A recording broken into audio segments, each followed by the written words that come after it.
Signs as systems. Derridians insisted that all words must be explained only in terms of their relationship to the various systems in which they take part. It follows that we are at best relativists, caught within incommensurable conceptual systems. We can only know what they permit us to know about reality. Whatever we say, we are caught within a linguistic system that does not relate to external reality in the way we expect, because every term within each system also alludes to or depends upon the existence of other terms within the system that are absent. For example, English has a family of words for degrees of anger, from irritated to furious, and French has its own, different family for this area of our experience.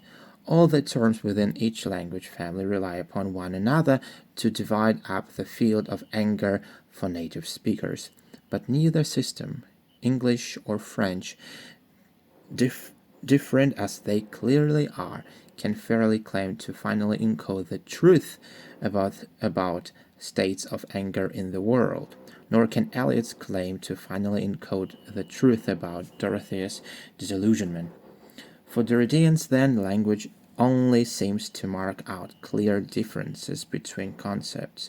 It actually only differs or pushes away its partners within the system for a while. Our concepts thus mark for Derridians a difference of a differing of meaning just as much as they signify a difference. The French neologism puns between the two. For meaning perpetually slips away from word to word within the linguistic chain. Derrida goes on from this venerable form of conceptual relativism to suggest ways in which all conceptual frameworks, once seen this way, can be criticized. This is his key contribution to the postmodernist attitude, and it doesn't much depend on the correctness or otherwise of his philosophical position, for he sees all conceptual systems as prone to a falsifying, distorting hierarchizations.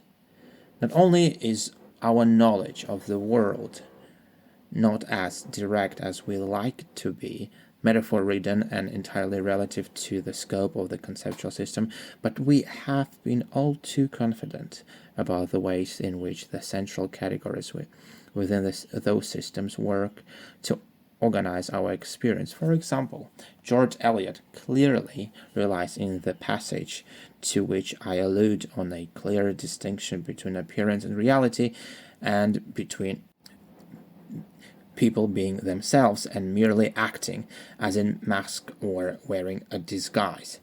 We tend to privilege or rely upon what Derrida calls particular transcendental signifiers, such as God, reality, the idea of man, to organize our discourse. The conceptual opposition we tend to employ to do this organization for us. Speech versus writing, soul versus body, literal versus metaphorical, natural versus cultural, masculine versus feminine, make us get lots of fundamental relationships wrong, or at least too rigidly fixed. In particular, we tend to put one of these terms above the other, so that, for example, woman is thought of as inferior to man, Oriental inferior to Western, but within a more relativistic conceptual scheme, we can see that they really depend on one another for their definition. Indeed, it was a very Freudian obsession of Derridians that the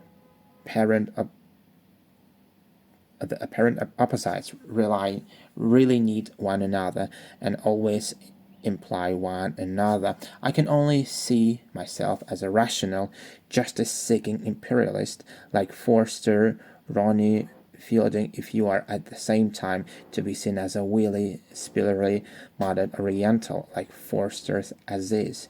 The innovatory, liberating aspect of this type of deconstruction of opposition works in this way When we look at particular systems like this, which purpose to describe the world correctly, we can see that the concepts they privilege or make central, and the hierarchies they order them into, are not nearly so certainly in the right order, and are much more independent than we thought.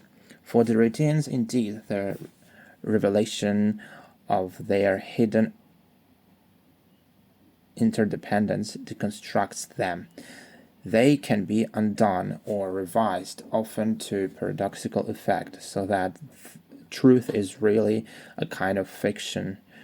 Reading is always a form of misreading, and most fundamentally, understanding is always a form of misunderstanding, because it is never direct, is always a form of partial interpretation, and often uses metaphor when it thinks it is being literal. It is this central use of the construction to subvert our confidence in logical, ethical, and political commonplaces that has proved most revolutionary and typically of postmodernism. For the relatives claim is that once we see our conceptual system in this way, we can also see that the world, its social systems, human identity, even are not given, somehow guaranteed by a language which corresponds to reality, but are constructed by us in language in ways that can never be justified by the claim that this is the way that such things really are. We live not inside reality, but inside our representations of it. In a notorious Derridian aside, there is nothing outside the text, the more only the more text that we use to try to describe or analyze that to which text purport to refer. All this can give us the confidence to break away from an allegiance to any given systems, and to believe that the way we see the world can and should be changed. Deconstructors, liberals, and Marxists can all get into some kind of alliance here in denying that any dominant ideology or post-Enlightenment Kantian universalizing or imperialist language can really describe the way things are.